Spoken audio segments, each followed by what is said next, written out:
we've had to endure a lot of things that people don't internalize, and it's good that now finally, because 1955 we had Emmett Till.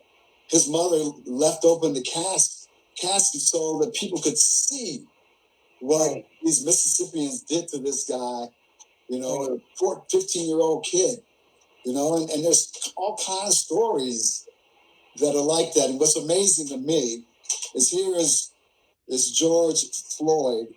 No one knew who he was other than his close friends and family who loved him, and his death had caused a protest movement all around the world, and that's really incredible. And I'm hopeful with a little question mark, I guess. If we continue to listen, we continue the conversation. Don't be distracted by people, talking about looters and all these other things. Keep your eye on what we really need to fix. America could be really great. I mean, from our point of view, it's never really been great. It's better than any place else in the world. Don't get me wrong. Right. I wouldn't want to have grown up any place other than America. But she's not perfect. She's not perfect. Right.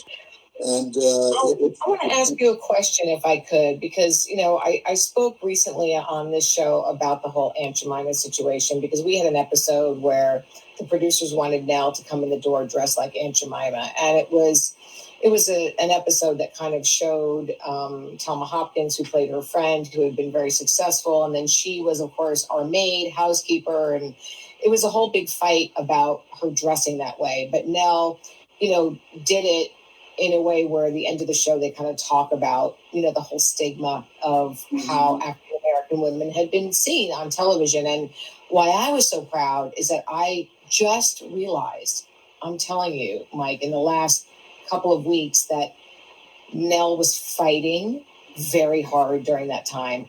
I knew she was fighting with the writers and the network, but I didn't understand why she was fighting. Yes. And similar to you, because you won an award, and is it an Image Award from the NAACP? Correct. Right?